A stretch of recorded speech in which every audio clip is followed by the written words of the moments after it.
नमस्कार दोस्तों। आज मैं प्रस्तुत करने जा रहा हूँ श्री ओपी शर्मा सारथी जी द्वारा लिखी गई डोगरी कहानी भ्रमजाल, जिसका हिंदी रूपांतरण किया गया है कपिल अनिरुद्ध जी द्वारा। तो आइए सुनते हैं कहानी।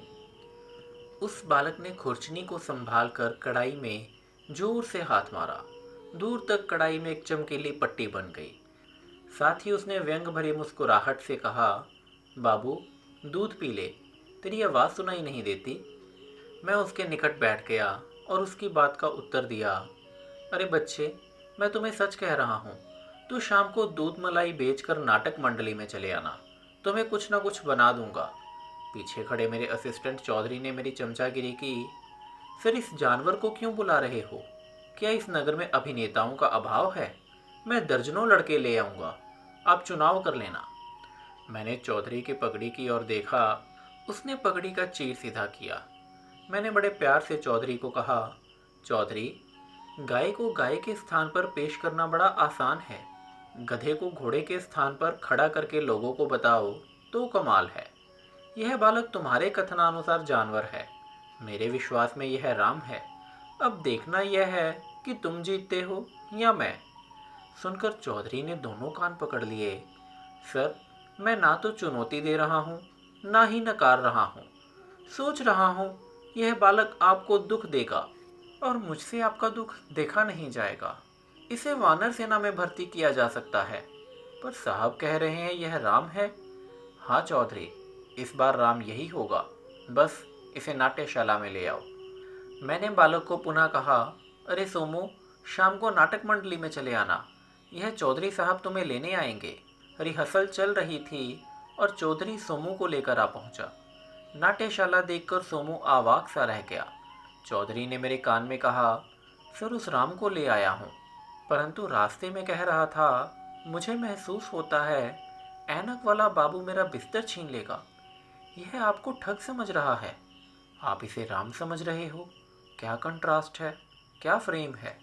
रिहर्सल से समय निकाल मैं सोमू के पास गया और उसे कहा, सोमू, रामलीला में काम करोगे? पूछने पर उसने अपनी नथुने फुलाई। हाँ, करना है। मैंने कहा, काम तो तुमसे करवाएंगे, पर मैं तुम्हें नथुने नहीं फुलाने दूंगा। सोमू झट ही शर्मसार सा हो गया। इस बीच दो तीन लोग मेरे पास आए। उनके व्यवहार से सोमू कुछ विनम्र हो गया। बोला, साहब, मैं आपको कोई ठग समझ रहा था, परंतु आप तो सचमुच ही लीला करवाने वाले हो। मैं ज़रूर करूँगा, मुझे सचमुच ही बड़ा शौक है। मैं 7वीं तक पढ़ा भी हूँ, पत्र में सब कुछ लिख लेता हूँ। मैंने सोमू को कहा, सोमू, मैंने तुम्हें बुलाया ही इसीलिए है कि तुम्हें स्टेज पर चढ़ाना है, पर तुम्हें मेरी सहायता करनी होगी। मैं जैसे कहूँ तुम्हें वैसा ही करना होगा। सोमू ने मुझे वैसा ही करने का वचन दिया। मैंने सोमू को बुला तो लिया, पर एक आफत मोल ले ली। क्लब में जिस जिस कलाकार को पता लगता गया कि सोमू को सर एक्टर बनाने लगे हैं, वो हैरान हुआ। मेरे निकट आकर इस बात को कन्फर्म करवाने लगा। मैं सबको सहज स्वभाव से कह देता कि सोमू लीला में काम करेगा। एक दिन मैंने चौधरी तथा दो तीन को सुनाया कि मैं सोमू को राम का पाठ देने लगा हूँ, तो मेरे भाई को तिलांजलि दे कुछ आदमी इतने हंसे मानो उन्हें कोई दौरा पड़ गया हो। मेरी बात को बड़े ही नाटकीय अंदाज से लिया जा रहा था। मैंने चौधरी को बुलाकर कहा, चौधरी जी, यह बालक सोमू आपके हवाले है।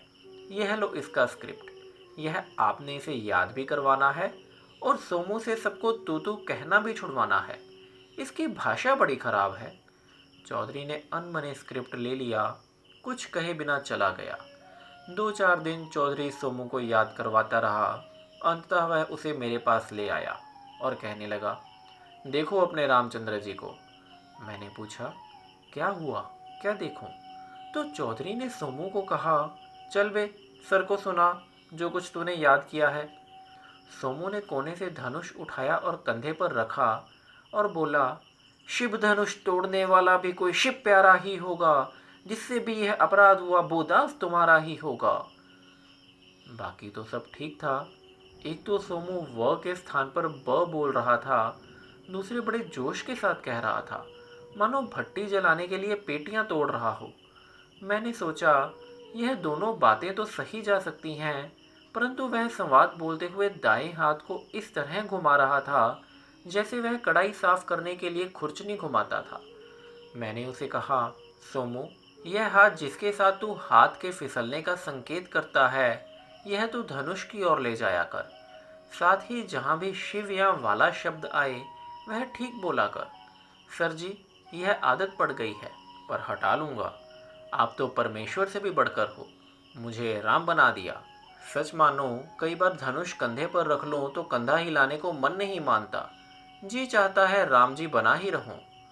मैंने सोमू को समझाया, यह नाटक है, लीला है, इसमें सच कुछ नहीं। तुम्हें राम का पाठ करना है, अभिनय के उपरांत तुम राम नहीं। रिहर्सलें चल रही थी, मैं सोमू को राम का पाठ याद करवा रहा था। वह पूरे मनोयोग से अभिनय सीख रहा था। इतना भी था कि एक आध बार बात समझाने पर वह समझ जाता था, पर खूबी यह थी कि वह संवाद कमाल का याद करता था। जो बोल दिया वह याद हो गया। सोमू को कार्य अधिक करना पड़ता था, दुकान तो उसके ही आसरे थी।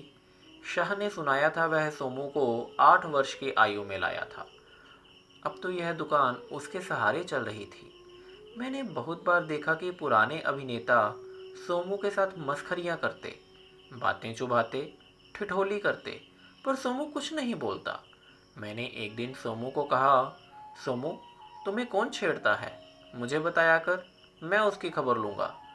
सुनकर सोमू ने जोर से गर्दन ना में हिलाई। नहीं सर, कोई कुछ नहीं कहता। यदि कहता है तो कहने दो। यदि कोई झगड़ा हुआ तो आप मुझे राम नहीं बनने देंगे। मुझे राम ज़रूर ज़रूर बनना है। सोमू का बाकी सभी कलाकारों से स्वभाव कुछ घुल मिल गया, परंतु उसे एक कलेश रह ही गया, सीता का। जिस बालक ने सीता का अभिनय करना था, उसे राम के सामने आते ही हंसी आ जाती थी। पहले पहल मैंने भी इस बात को बड़ी सहजता से लिया, पर जब फाइनल रिहर्सलों में भी सीता का अभिनय करने वाले की हंसी न थमी, तो मैंने ज़रा सी सख्ती से उसे पूछा, वे खाकू, मुझे समझ में नहीं आता तेरे साथ क्या करूं। सोमू को देखकर तुम्हें दौरा क्यों पड़ जाता है? यदि तूने लीला वाले दिन भी यही करना है तो पहले बता दे। खाकू कुछ गंभीर हुआ और बोला, सर, मैं पिछले 10 वर्षों से सीता का अभिनय करता आ रहा हूँ। सोचता हूँ यह मलाई बेचने वाला मेरे सामने कैसे टिकेगा, क्या करेगा। खाकू के भीतर अभिमान बोल रहा था, पर मेरा मानना था अधिक समझाना ठीक नहीं। कई बार हुआ था कि जब मैं किसी को समझाता था, वो पेट दर्द का बहाना कर लेट जाता था, और फिर पेट दर्द का इलाज मिन्नतें, खुशामदें, चापलूसियाँ होता था। कितने ही कारीगर अभिनेता भाग गए थे, वो बात सुन ही नहीं सकते थे। खाकू भी उन्हीं में से एक दिखाई देता था। वास्तव में यह लीला का धंधा बड़े चस्के का है। जिसको इस बात की लत लग जाती है, वह किसी भी हालत में अभिनय करवा ही लेता है, डांट डपट कर और मिन्नतें खुशामदे करके। वो इस नाटक जगत को बनाए रखने के लिए क्या कुछ नहीं करता। गालियां खाता जा रहा है, अपना जुलूस निकलवाता जा रहा है। जो इसका स्तुति गान करता है, उसे और अधिक भूखा, नंगा और लाचार करता जा रहा है। जो इसकी आलोचना करता है, धौंस जमाता है, रोप डालता है।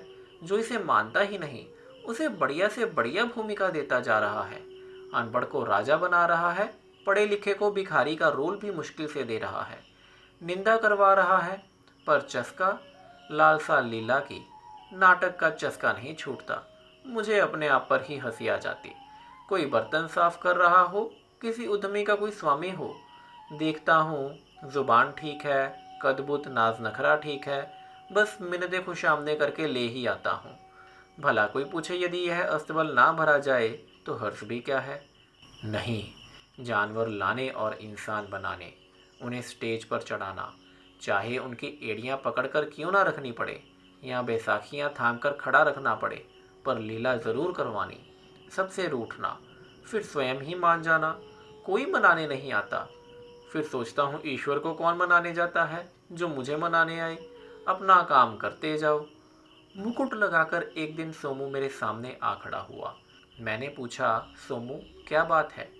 कहने लगा, सर जी, मैं यह मुकुट पहनकर दुकान पर जाऊं, लाला जी को दिखा आऊं। मुझे हंसी भी आई और क्रोध भी। मैंने बड़े प्यार से उसे समझाया, सोमू, यह मुकुट, तीर, कमान, दुम, मूछ, दाढ़ी यहाँ स्टेज पर ही ठीक लगते हैं, इन्हें बाहर नहीं ले जाते। पर सोमू ने जिद पकड़ी थी कि वह अपने मालिक को दिखाना चाहता है कि वह राम बन रहा है, सो सोमू हठात उन्हें दिखा ही आया। लीला का दिन आ गया। सारे हैरान थे। सोमू ऐसा जच रहा था कि दर्शकों की ओर से तालियां ही तालियां बज रही थी। उसके हर संवाद पर वाह वाह और तालियां। शो खत्म हुआ तो दो चार लोगों ने सोमू के लिए इनाम भेजे, जो सोमू को मंच पर ले जाकर दिलाए। सोमू भाव विभोर था। लक्ष्मण और सीता सर थाम कर बैठे थे। ग्रीन रूम में अफरा तफरी थी। सारे मेकअप साफ कर रहे थे। अस्त्र शस्त्र और वस्त्र संदूकों में रख रहे थे। मूछें दाढ़ियां संभाल रहे थे। पर सोमू कहीं नजर नहीं आ रहा था। मैंने चौधरी से कहा। चौधरी ने आकर बताया कि सोमू अशोक वाटिका में बैठा हुआ है और वहां से उठ नहीं रहा है। मैं गया और मेरे साथ बहुत से लोग थे। सोमू को मेकअप उतारने के लिए कहा, पर सोमू मुकुट, तीर, कमान छोड़ने को तैयार नहीं हुआ। वह कहता जा रहा था, अब मैं रामचंद्र जी हूँ, अब मैं लौटकर दुकान पर नहीं जाऊंगा। हम सब ने उसे पकड़कर मंच पर से घसीटा, उसका मुकुट उतारा, तीर, कमान और हार जबरदस्ती उतारे। फिर उसे बाहों और टांगों से पकड़कर उसका धोती कुर्ता उतारे। पर सोमू निरंतर चिल्ला रहा था, अब मैं रामचंद्र जी हूँ, अब मैं वापस दुकान पर नहीं जाऊंगा।